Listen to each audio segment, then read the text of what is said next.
So I'm grateful for that work, and I feel more enthusiastic about supporting financially a building that's much more sustainable. Yeah, well, that's why I said, clearly, if you choose to donate, mention sustainability as a priority. First I thought, let's tie it to, It's a priority yeah, at yeah. ours. Well, of course, but I mean, No, that was clear. the thing is, people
Good morning and welcome to Beacon. It is so nice to be here with you today, both in the room and with our online community. It's a somewhat sunny day. I see some clouds and some blue skies here in Summit. Welcome back, Nikki Denner on piano. My name is Misa Iwama. I'm the Director of Music Ministry. And for those who might want a visual description, I am, as always, wearing all black clothes. I have shoulder-length hair. I'm wearing glasses. And we wouldn't be here today unless it was for the help and work of a lot of people. So I'll just name a few who might not be introducing themselves. We have our board greeter, we have our welcome team, we have our AV people, we have people who are setting up downstairs for our social hour after the service. Thank you to everyone. With a few announcements. After our service today, there's several opportunities. Upstairs in room 209, the board and congregational leaders are leading a discussion about our new building and the potential sale of this property and next door. So please join in this important conversation. If you're brand new to the congregation, come gather in room 207 for a brief introduction to Beacon and UU, guided by Chris Boudin, our membership coordinator. Have you been here a few years but are trying to connect and find your way? Join us upstairs in the library with Reverend Robin for Becoming. Any member is welcome to this session on a spiritual journey and the ways to connect here at Beacon. We also have a few music announcements, one of which is that in a few short weeks on April 14th, Rosina Hill Jackson is going to do a concert. Yes, she is going to do a concert at 3 o'clock. And she's going to be bringing in a whole ensemble, and she will be singing songs from all 11 of the Broadway shows that she has appeared in. So I know that you'll want to come to that concert. It's going to be wonderful. And then on April 28th, Mitchell Vines, who was the music director here for years, will be doing a concert. So that is at the end of April, a short concert at 2 o'clock, and I know that you're going to want to come and hear him play the piano again, and also just say hello, so we can keep connected there too. So our service today is centered on earth, and we recognize this morning that we are gathering on the ancestral lands of the Lenape. We affirm the continued community of the Ramapo, Munsee, Lenape, and affirm the rights to practice sacred rituals and to live in safety and peace. We are engaged in relationship building with our leaders, shared ritual, and financial support for the Sweetwater Cultural Center. If you would like to be part of the support, please let us all know. And our first song of the day is number 1067. It's called Mother Earth, Beloved Garden. It's a bit of a newer tune for some of us, so we're going to start it slowly. And then as we gain confidence through the 4 verses that we'll sing, we will perhaps go a little bit faster. So I invite you to rise in any way possible and join in singing.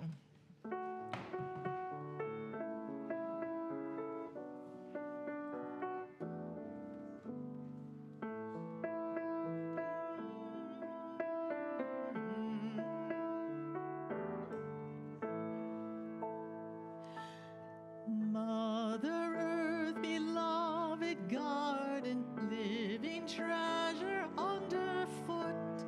All our days you ground our being, sage and thistle, grass and root. Herbs to heal us, plants to feed us, land to till and tend and plow. With a pendant deep as midnight, north we ask you, be here now. Father, ere your inspiration holds together all that lives, as we breathe our minds sing clearly, leading us to love and give. Raging whirlwind whisper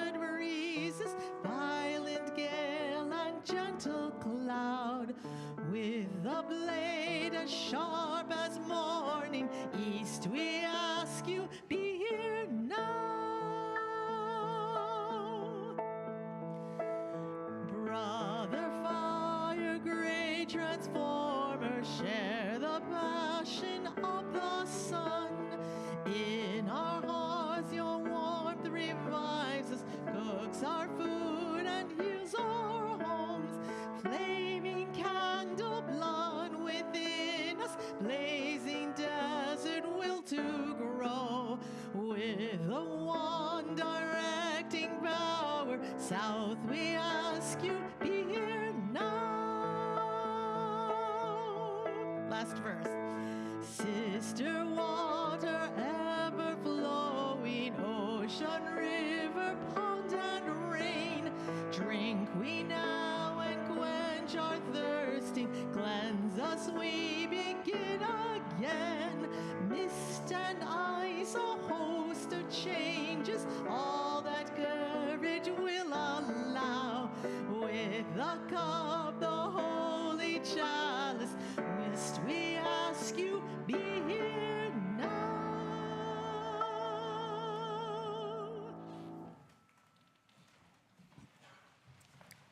Good morning. I'm Rosemary Wright, your worship associate for today. I'm an older white woman in a maroon sweater with brown hair. And Reverend Robin. I'm Reverend Robin. My pronouns are she, her. I'm a member of your lead ministry team, middle-aged white woman, shoulder-length brown hair, and consistently elevated. Our chalice lighting is from the feminist and activist Barbara Deming in her prayer for the earth.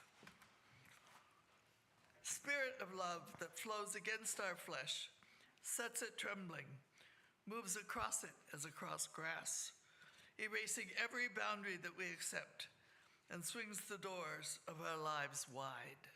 This is a prayer I sing. Save our perishing earth.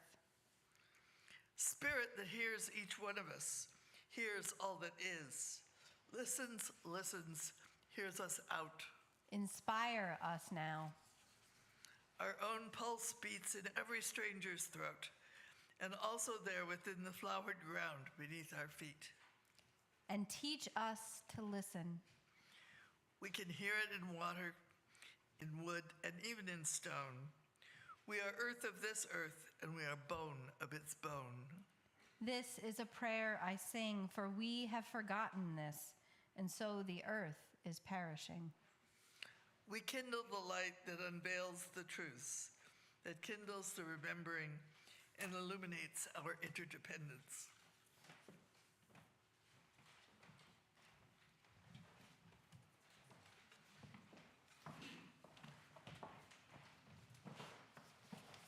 Good morning. Good morning. My name is Kit Stinson. I am wearing a maroon-colored stole to indicate that I'm one of Beacon's chaplains. Chaplains are trained volunteers who extend the spiritual care of our community. We define spiritual care as intentional compassion through presence and deep listening. If you would like to request a chaplain, please speak with Reverend Robin, and you can also learn more about our chaplain ministry and make a more formal request by going to the Beacon website and clicking on Heal the World. You'll see the chaplains heading there, and just a little bit scrolling down, you'll find an email address and instructions for requesting a chaplain. Chaplains also facilitate our weekly candle lighting ritual. Together we light candles of joy, sorrow, and gratitude, first as a congregation and then as individuals. Today we light a candle of honor and love as Muslim Unitarian Universalists and Muslim siblings the world over enter into the holy time of Ramadan, which begins this evening. We light a candle of joy for William and Fernanda, who you may recall are from Guatemala and stayed with Beacon until their apartment was ready. They are both architects, and William was just accepted at an architectural firm in Brooklyn.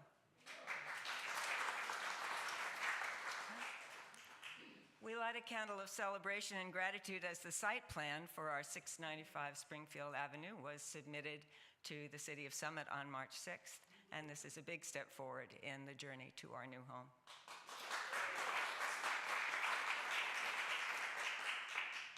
We light a candle of healing for Suzanne Wagner, who had surgery and is recovering well. And we light a candle of love and support for Dr. Tully and her family. She is in Mumbai, and her father intends to start treatment tomorrow for neck and oral cancer.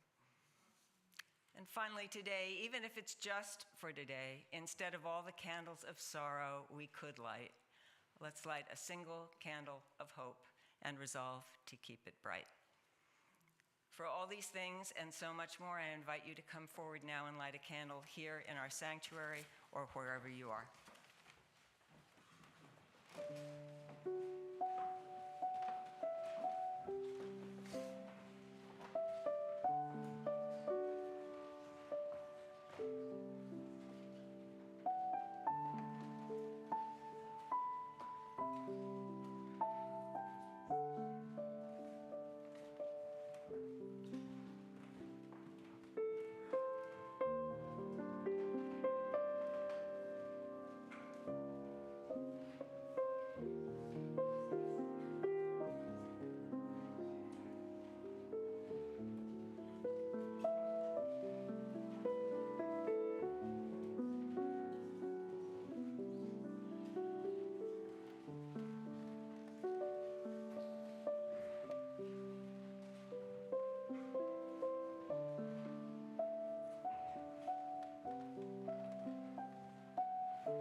My blood doth rise in the roots of yon oak.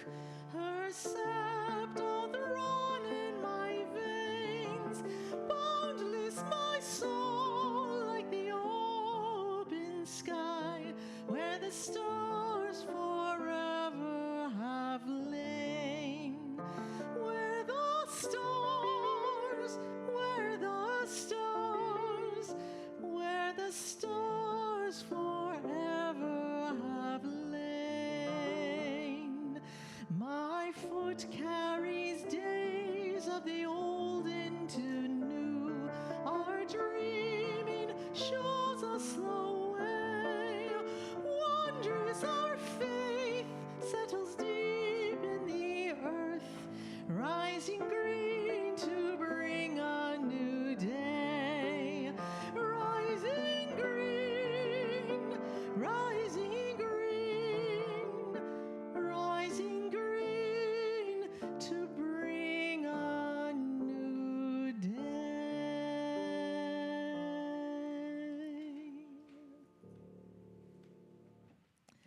That song was Rising Green by Carolyn McDade, who also wrote Spirit of Life. Summons, Summons, a poem by Aurora Levin Morales. Last night I dreamed 10,000 grandmothers from the 1,200 corners of the earth walked out into the gap, one breath deep, between the bullet and the flesh, between the bomb and the family. They told me we cannot wait for governments. There are no peacekeepers boarding planes. There are no leaders who dare to say every life is precious, so it will have to be us. They said we will cup our hands around each heart. We will sing the earth's song, the song of water, a song so beautiful that vengeance will turn to weeping. The mourners will embrace, and grief replace every impulse towards harm. 10,000 is not enough, they said, so we have sent this dream, like a flock of doves, into the sleep of the world. Wake up, put on your shoes. You who are reading this, I am bringing bandages and a bag of scented guavas from my trees. I think I remember the tune. Meet me at the corner. Let's go.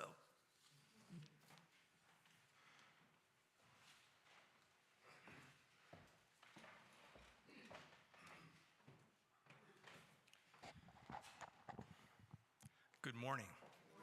My name's Chris Kellogg. My stats are slender and tallish, a white he/him person with a chrome dome, and my latitude, according to my smartphone at the pulpit here, is this morning 40.718. In 1969, let me put my glasses on, sorry. During my senior year in high school, my parents joined a UU congregation in White Plains, New York. Its atmosphere of openness and debate excited me. Since then, I have attended UU congregations from Texas to Maine, and I've been here the longest. Our openness to many voices and real debate is what keeps me here. This morning, I'm bringing an update to you on sustainability at the 695 project. A kind of a snapshot. Let's start with an excerpt from a statement of conscience that the Unitarian Universalist Association made in 2006. We as UUs are called on to join others to halt practices that fuel global warming and climate change, to instigate sustainable alternatives with just and ethical responses. So, with that focus, because we know that existing buildings and building practices are contributing greatly to the climate crisis, 42% of global emissions come from the building sector, with the support and encouragement of the facilities expansion team, Anand Rangarajan, Nancy Griffith, and I have worked diligently with our architects and consultants to embed sustainability in the DNA of the new campus. Early in the process, because the project did not emphasize sustainability enough, I couldn't support it. So we asked for a thorough energy report to tell us how the design you have already seen would perform. Sure enough, it told us that it was better than code, but that's setting the bar pretty low. We asked for detailed changes, including solar panels with battery backup, ground source heating and cooling system, super insulation, and triple glazed windows and doors. The whole team is very excited about what has emerged from those changes. We can, in fact, achieve a net zero building. That is, one that produces or offsets all the energy it uses. That's right, all the energy it uses.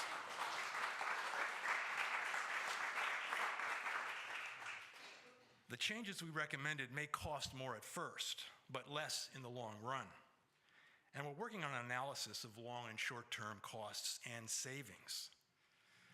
But given the degrading climate, our values, and the opportunities to offset many of these costs that Biden's Inflation Reduction Act and state incentives offer, we believe we have little excuse for continuing to build in any other way, and we hope you will agree. We cannot allow conventional cost analysis to value engineer sustainability out of our project. As we continue to fundraise, sustainable building needs to be front and center. Beyond the net zero building to truly embody sustainability, we also recommend no volatile organic compounds in interior materials, gray and roof water capture, including rain gardens and rain barrels, visible interactive building monitoring as an educational demonstration for both children and adults, strategies to reduce embodied carbon, such as planting trees and requiring close inspection of material specifications, reclamation during demolition. So, for example, I've asked the landscape architect to consider using the granite cut stone foundation from the old mansion in their landscape designs, and avoidance of material supply chains tied to slave labor, if you can believe that. Let's keep our eyes on the long-term future. If you agree, please voice your support for sustainability along with your donation. I'd be available to talk some more after the service. Thank you.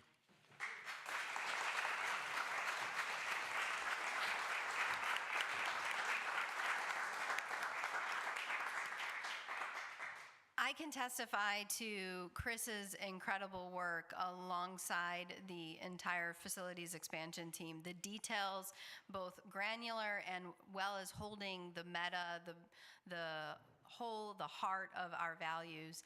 And I just want to say, Chris, thank you so much. Thank you to the FET. It could really be,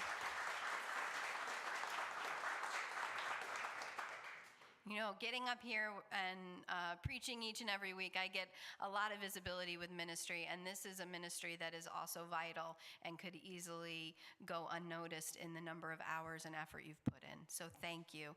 And thank you, beloved, for being a part of this ministry here in Beacon. It was with immense gratitude that our morning offering is now gratefully received.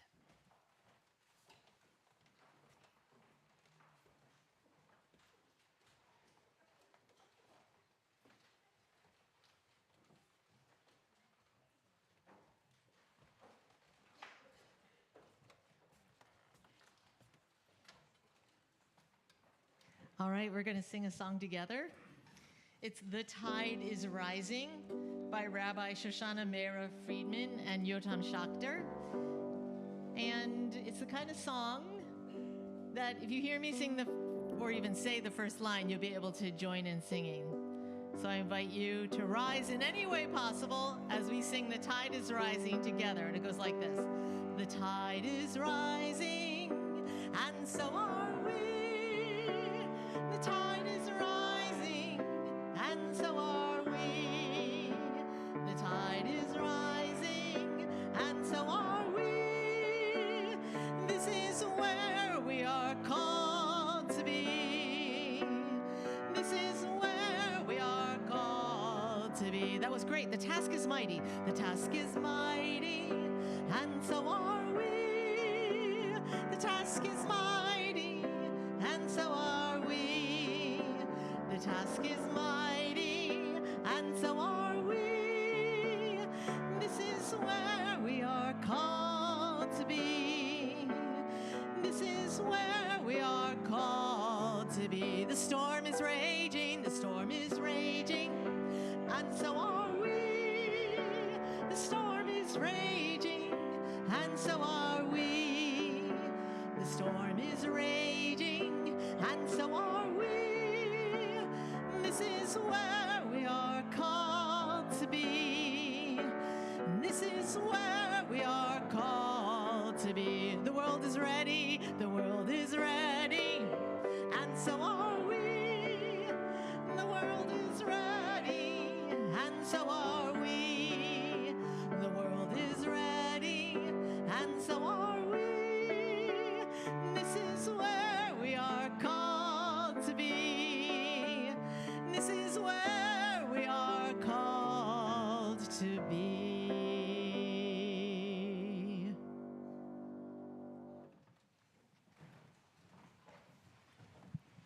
Good morning again, beloved.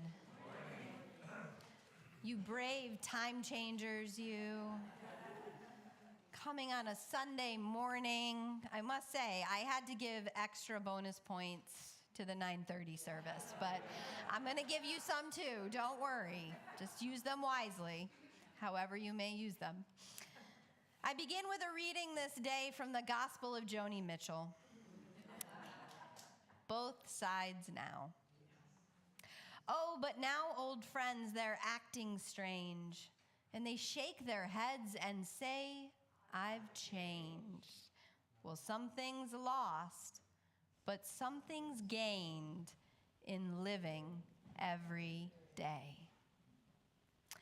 I sang that song many moons ago as a young child without much understanding of the depth of meaning in both sides now. It hits kind of different at this point. I grew up, some of you may know this, in a small town north of Syracuse on Oneida Lake in Brewerton, which you usually have to use 3 other towns in order to get to a place where someone knows where I grew up. It was mostly a community of summer fishing camps with a few year-round families like ours. And in the fall and winter, it was a very different community entirely than it was in spring and summer.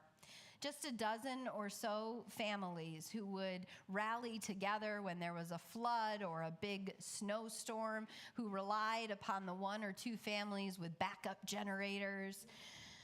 But in the spring and the summer, the whole community was teeming with people, with life, with excitement, including wildlife. Now, I grew up in a generation, and I don't know how many others grew up like this, in the summertime with the instruction from my granny nearly as soon as the sun rose to get out of the house. And I was instructed not to return until the sun was setting. I spent many summers climbing trees, running through the woods, swimming in the lake, but one of my favorite things to do was to sit on the dock and in that warm summer sun, to open up my arms wide, to close my eyes and be as still as I could and wait for the dragonflies. If I didn't move, they would come, land just across my arm and maybe even on my hand, and then ever so carefully I would open just one eye to catch them before they glinted off to a lily pad or rock. Today, if you were to go in summertime to Oneida Lake and sit on that dock, you would barely see a dragonfly, let alone have scores of them landing on your arms as I did. Years of spraying for mosquitoes have killed off so many of the dragonflies. There is scarce a memory I have, beloved, of the sweet earth of my childhood that is not mingled with the grief of what has been lost and changed forever because of pollution and the climate crisis. A lot of folks are talking about how we are living in anxious times, and I absolutely think that is true. Just drive in New Jersey on a Tuesday morning and you'll find out. But I think in addition to anxiety, we are journeying globally through a valley of grief. There is the collective and global grief from COVID-19. The things we experienced and were denied, as simple as saying goodbye to loved ones or being companioned in the most threshold moments of our lives. And we say, well, it's 4 years later, but what is 4 years? There is the global grief at war and famine. Look at the civil war in Sudan, the war in Ukraine. My God, the devastation in Gaza, where thousands of children are dead. Families forever separated, yet others waiting to hear if their loved ones have survived.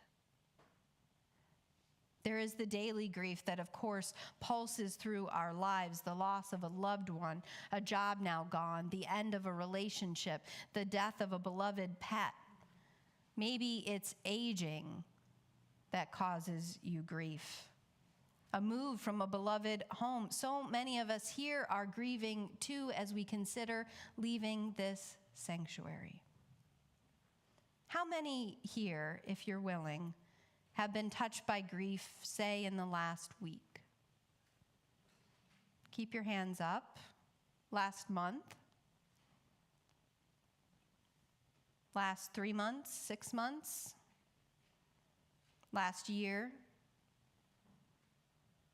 Nearly everyone in this room, and I'm sure as folks online put their comments into the chat, the same will be true. Sometimes I think that we can fear our own grief. I want to thank you for admitting it this morning.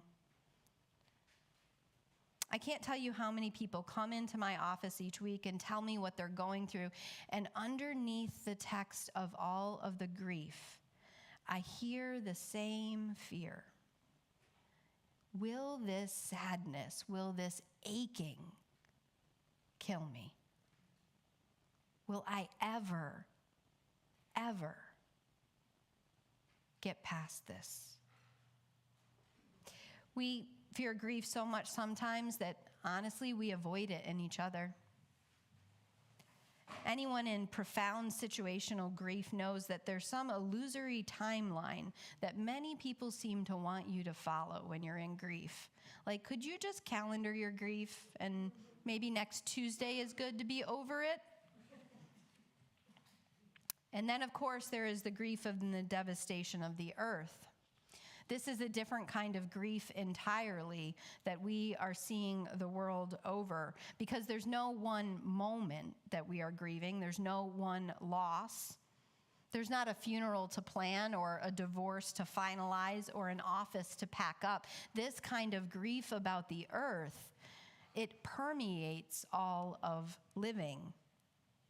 And all of it can lead to a kind of existential grief, which is what philosophers and psychologists describe as the sadness experienced over the inability to find meaning in loss. Now, are you thoroughly and utterly depressed? You might be thinking, wait, you said the theme was sourcing hope this morning. I've been betrayed. Well, let me share a joke with you then, maybe, to help lighten our spirits as we turn in this grief. My daughter has a new favorite joke that she loves to tell every night at the dinner table. She's practicing her stand-up routine, I think, and we're her first audience. And it goes like this: why did the chicken cross the road? To get to the fool's house. Knock, knock. Who's there? The chicken.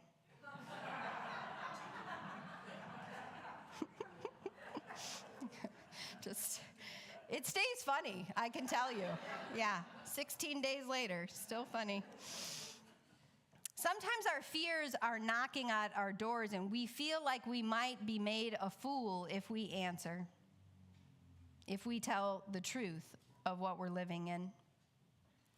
But I want to tell you this morning, beloved, not only will you survive grief, but what's more, there's meaning in grief.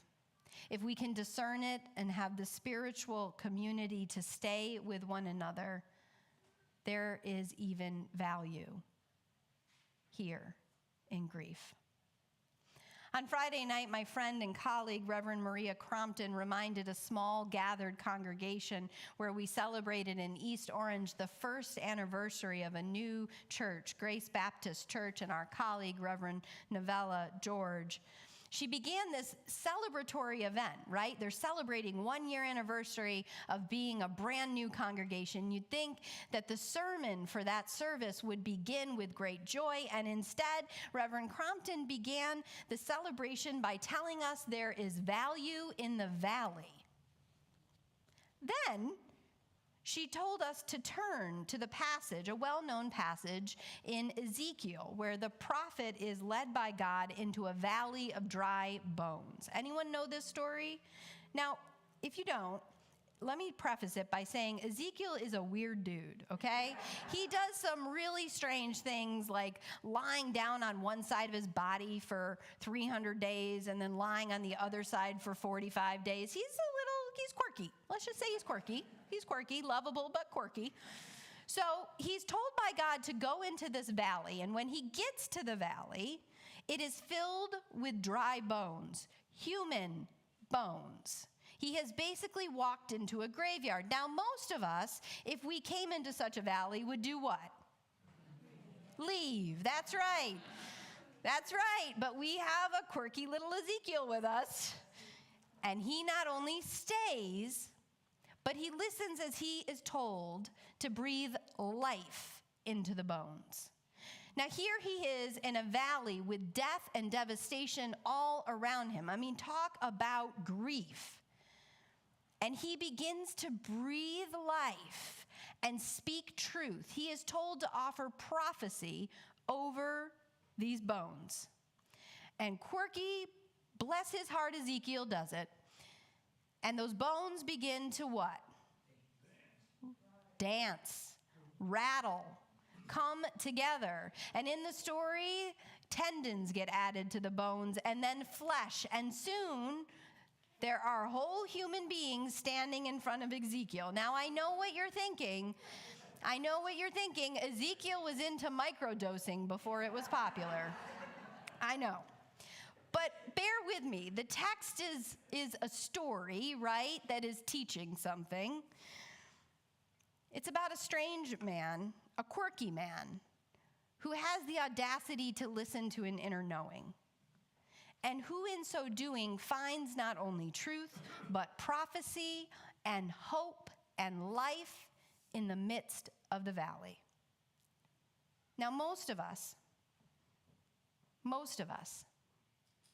think of valley times as a time we want to escape, right? When you're in grief, you want out of it. But the text teaches us that there's value in the valley. I want to be clear in this meaning making of grief, though, that bad things and horrible losses are not something we deserve. It's not a punishment or a lesson. We didn't do anything wrong to incur great losses. You personally, I'm fairly confident, did not cause the entirety of the climate crisis, any more than you caused a war, any more than you caused the death of a beloved. It is not something we deserved, and yet grief can be a sacred teacher. Look to the prophet Muhammad as we enter this month of Ramadan, who had a year of sorrow, he called it, when his wife and uncle and infant son died. The prophet taught in that time that we should tend to our grief, that it was sacred, that there was a holiness in mourning. Turn to the teaching of Buddhists like Pema Chodron, who teaches the only time we ever know what's really going on is when the rug's been pulled out and we can't find anywhere to land. We use these situations either to wake ourselves up or put ourselves back to sleep. Turn, beloved, to the natural world. Have you ever seen elephants in mourning? An elephant herd, if a baby elephant dies, they will carry the body of that baby with them until it can be buried. Elephants bury members of their family, and they return to the burial sites, picking up the dry bones and caressing them with their trunks. Now, this mourning, this grieving that elephants do, it does not stop them from living. By contrast, it is one of the qualities that makes elephants so remarkable. They're remembering, they're grieving, and they're loving, which are, as it is with humans, inextricably woven together. It is not, beloved, that grief is our undoing, our death or destruction. It is that grief itself is the fertile soil, the place from which a truer hope can be seeded. It is precisely when we allow ourselves to miss someone, to mourn something, to face the enormity of this global grief and loss. When we face the fullness of truth and we are really in the valley, that is the only place we can breathe life. That is where we know grief is not only the confirmation of loss, but the reminder of the love that existed and the world and love that is still possible. Great grief signals that love endures.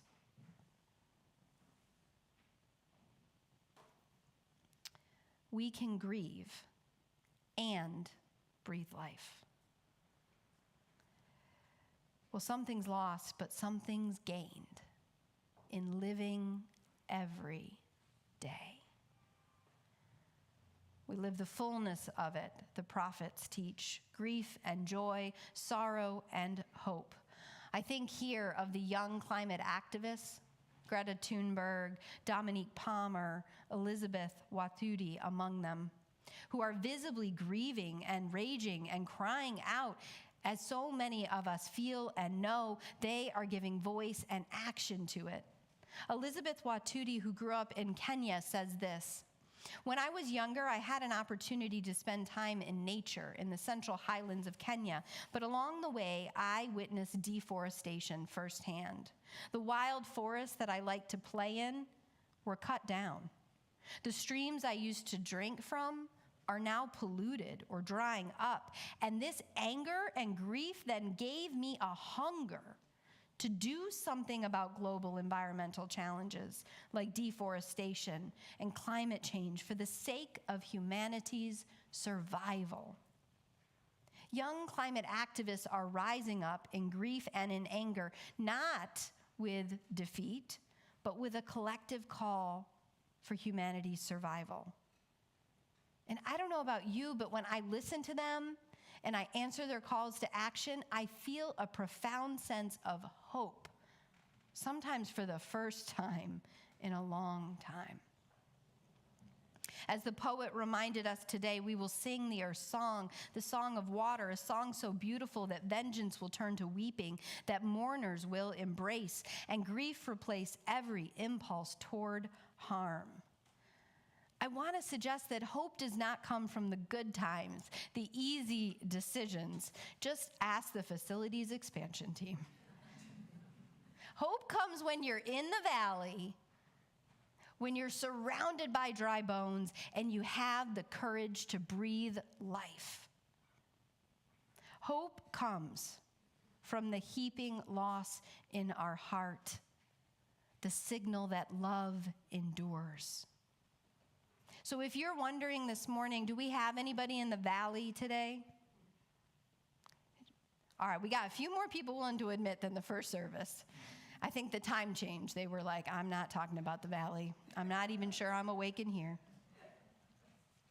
I'll tell you what, you don't have to admit being in the valley, and thanks to those of you who did. Because we know, right? We know that we're collectively and individually in the valley too. We know. I see it as folks come out of this sanctuary each and every week and apologize to me for crying. Because maybe this is one of the few safe places you can cry. Maybe in the mornings you take that extra long hot shower because you just don't know how you're going to start another day. Maybe you find yourself in your car just unable to even listen to the beauty of music because grief is holding you so tightly.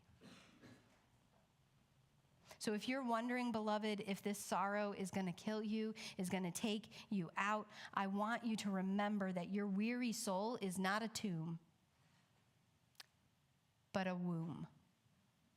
Your weary soul is not the dusty, cracked earth. You are the fertile soil for the seed. And hope can rise from the deepest grief if we listen, if we stay in that valley long enough and face those dry bones. But unlike Ezekiel, who would have been a really interesting friend, we don't have to go it alone. We don't have to pretend that everything's okay. We don't have to lie on our side for 300 days with no visitors and then switch to the other side for 45. Why? I don't know, Ezekiel. We have one another. We can be strange together. We can be quirky as a community. We can have the courage to have the difficult conversations, to not be afraid that our grief is going to be contagious, but to know that in its sharing, we engender a new hope. To know when we sit with the sorrow long, arises from it compassion and a future story. From the reality of pain and struggle and acknowledgement of loss, from the mourning, we find the path forward. I know the earth is crying out, and you can feel it too. With flooding and storms, with air quality and diseases at the edges of the wars fought for resources, we know deeply in our bones of our bones that hope does not come from some blissed out living that denies the truth of loss. That if there is going to be a way forward in these times of anxiety and grief, it comes from the heart and the courage of living every day. So come here, beloved, into Beacon, whether you are online or in person. Come here into a community where we are going to be courageous enough and strong enough to live every day, that our tears will cast the water for the seeds, that we will tend to the new life, that we will breathe life into these dry bones. I want to continue our time and complete our service with a ritual. It's a ritual of seeding hope. We have some native New Jersey pollinators. And so if you want to talk about hope giving hope, we're going to plant some seeds here. And I invite those who are online, offer in the chat maybe the metaphorical seeds that you are planting. How are you seeding hope in this time? But take a moment as you come up. We're going to come up as a ritual together, just as we do with candle lighting. Take some of these New Jersey pollinators. You can plant these cups. I mean, maybe not this week, but, in a few weeks. And not only will you have the beauty of these flowers, but you'll be helping the whole environment, the whole ecosystem, by encouraging those pollinators to come visit and multiply. Come, beloved, let's seed some hope together.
would you please rise in any way possible and join in singing our closing song? That is Blue Boat Home. It's number 1064. And I hope that you just raise your voices as we sing together in this hymn to the earth.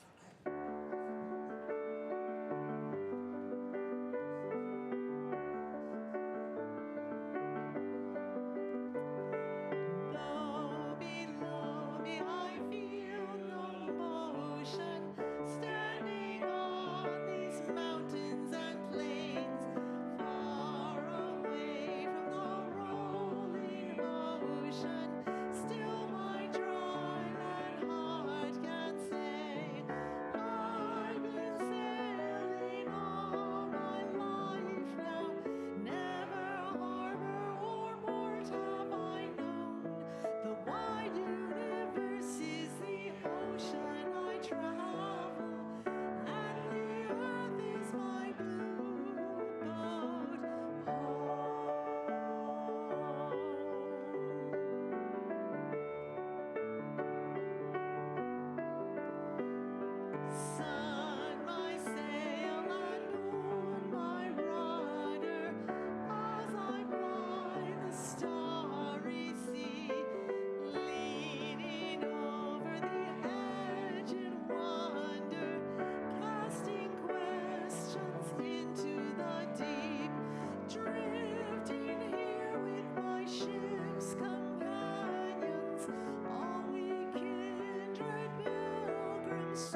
Beloved, would you take hands with one another, please, for our closing benediction? And those joining us online, I invite you, as you're able, to extend your hands toward the screen. And now may the love that is, we're going all out in the balcony. You can't all see it, but there was movement there. We will be connected. And now may the love that is our source and ultimate return fill you, animate your days, and guide you until we meet again. So may you be blessed with that liberating love, for you are beloved. Amen.